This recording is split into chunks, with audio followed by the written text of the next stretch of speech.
Gary, Marty and me, my story of living with a double brain tumour diagnosis and how humour and positivity helped me to cope. Episode 17, Getting Fit for My Operation. One thing that I remember being told time and time again was that as I got older, I needed to get my fitness back. When I was young, I was definitely guilty of taking my health for granted. After all, in my late teens and early 20s, I could party on a school night and still cope with work the next day. I often worked at the Little Theatre Leicester until very late into the night with no concerns as to how I would get up for work the following day. Did I appreciate this? Of course not. In the same way that I didn't appreciate the joys of being young and slim, despite eating kebabs every Saturday between matinee and evening shows and drinking Ruddles County most evenings between scene changes. This situation was made worse during performances of Grand Opera, which usually only had one scene change at the interval, giving lots of extra time for playing cards and drinking beer. My time at the Little Theatre came to an end as my career in sales began, and with it came the end of Slim Stew, because with the career came business lunches, business dinners, and on-the-go snacks. My sales career started in the mid-80s, which was the era when petrol stations moved from selling just fuel and fan belts and became mini supermarkets. This was a problem for me, as this now meant that when I paid for petrol there was a huge display of chocolate by the till, and I love chocolate. After a while, this earned me the nickname the Confectionery Kid from my then manager, due to the high chocolate to fuel ratio on the receipts submitted with my expense claims. Over the years, my weight went up and down, and I discovered that I can quickly gain and lose weight. So any periods of self-control or dieting produce quick results, but even short lapses reverse all the good work. Diets just don't work as a long-term solution for me. I've always hated being the classic paunchy businessman, but have really struggled with the self-control to change things. And I'm also a comfort eater, so each time I've gone through periods of stress, which in sales is common, I turned to the naughty treats for consolation.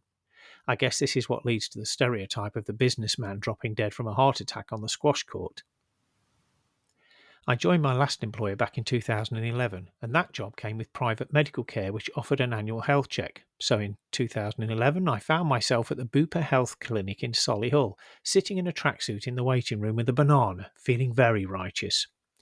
A nurse took bloods and measurements before I was introduced to my doctor for the morning, who was a lovely chap, but was very overweight, more than I was. He briefed me on the VO2 max test that I was about to take, and I was then taken off and wired up to a heart monitor and put on an exercise bike with which they tortured me to get my heart rate up to 90% of its maximum rate. After this test, what was left of me was taken back to my doctor for a review of the day. We looked through the results, and then the doctor sat back in his chair, and having given me advice on being obese and unfit, he patted his big tummy and said, "I realise that I'm not setting a good example, but my wife is such a good cook. It doesn't mean, though, that it's not good advice." For the following 7 years, I made this annual pilgrimage to Solihull to be told officially that I was a fat git. And the last straw was when I was sitting in the waiting area with my banana when the doctor from my first visit came in. The bastard had lost weight. He spotted me and patted his now flat tummy and said, "Well, I've thrown the gauntlet down, Mr. Hanna." How could he do that to me? This now meant that I had to do something, as my last excuse was gone. Around the same time, our kids had taken up park running and participated in park run in particular. Parkrun, for those who don't know, is an organised run in local parks around the world, where you run 5k and get an official time. It's a wonderful thing because it is a social event as well as a sporting one, and all abilities can take part. Now, apart from the occasional swim, neither my wife nor I did any exercise, so running 5k, which is 3 miles, was a massive challenge. How were we to start? We were introduced to an app from the National Health Service called Couch to 5k, which should take you from 0 to hero in 9 weeks. Our first parkrun was accidental. We had registered and had decided to walk the route, but not take part in the actual parkrun. However, as we got ready to run, we were standing by the tail walkers. These volunteers walk the route to make sure that all participants are safely back at the finish line, and also that no one is ever last. We explained what we were doing, while they just laughed and told us to stop making excuses and get running. We're glad that they did, and gently bullied us, as we really enjoyed it. And as I record this in 2025, I've done around 54 park runs and still love it. We've even run a 10k in New Zealand in the Round the Bays charity run in Wellington, and a few park runs over there too. We downloaded and installed the Couch to 5k app, chose our coach, which was radio presenter Joe Wiley, bought some running shoes and gear, and I went out on our first session. This consisted of a 5-minute warm-up walk followed by 60 seconds of running, 90 seconds of walking, and you repeated this to reach 8 minutes running in total. How hard can it be, we asked each other. Well, bloody hard, as it turned out. After our first 60-second jog, we found ourselves leaning on a fence, gasping like a goldfish that had jumped out of its bowl. We finished the session absolutely knackered and really wondered if this was going to work. But 9 weeks later, we could run for over half an hour and we could reach 5k without stopping. Not very fast, but at least we could do it without fear of cardiac arrest. It was amazing, and we were hooked. My problem is still weight. Bupa explained to me that you can be fit and overweight at the same time, more of a fat elite than an athlete, and they could see that my fitness had improved drastically, but I was still carrying too much weight, and this is still my ongoing challenge, although I have made some progress recently. Retirement was just getting underway when I got my diagnosis of brain tumours, and despite COVID-19 lockdowns pausing parkrun, we kept up with our running and did our best to maintain our fitness throughout the lockdowns. Typically, I was feeling really well when we got the news, and I do think that being fitter put me in a better place mentally, but I also knew that the operation would set me back as I would be laid up recovering for quite a while. And also, having 2 different types of tumour meant having 2 operations with recovery in between, so it was sadly not a one-off interruption of our fitness regime.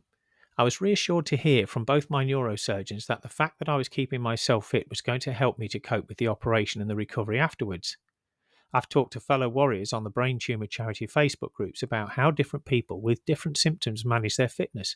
After all, for me, I had progressing symptoms, but up until my first operation to remove part of the meningioma, none of my symptoms had yet stopped me running. I've been inspired by the ingenuity of people to overcome the restrictions their tumour placed on them. Some run like me, others walk or swim, and many do as much as their body will allow or cope with, but in every case we all agreed that keeping fit, in whatever way you can, made us feel better able to cope with the physical and mental challenges of what we all have to go through. That brings me to the other way that we can keep healthy even when our bodies resist, and that is to improve and protect our mental health. In previous posts, I've discussed my belief in Stoicism, so I won't go over that again. Suffice to say that this was the tool that I used to strengthen my resolve to survive and fight. Call it what you will, Stoicism, positivity, or sheer stubbornness. Keeping your mind focused on positive thoughts, focusing on the things that we can control as we go through the hospital system and undergo whatever treatment we need is vital. We didn't choose to have brain tumours, but we can choose how to react to whatever comes our way. Therefore, even if you are not able to do any physical fitness training, time spent on mental well-being can be just as beneficial in my mind.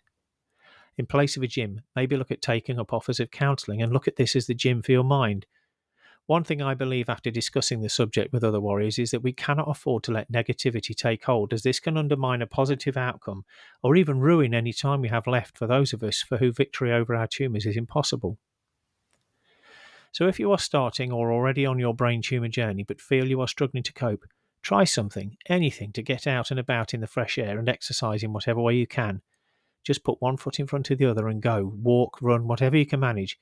Even if you can only get to the garden gate, if that is a challenge, then the gate is your finish line and your success. Thanks for listening. Bye. By the way, like me, over 12,000 people each year in the UK and an estimated 300,000 worldwide suddenly discover that they have a brain tumour, and from the moment that they receive that news, their lives will never be the same again. This podcast has been created to try and raise funds for the Brain Tumour Charity, who've been a big support to my family and I. As well as offering support to individuals and families, they fund life-saving research in the hope of ending the harm done by brain tumours. If you can help in any way, big or small, please go to www.justgiving.com/fundraising/Stuart-Hannah.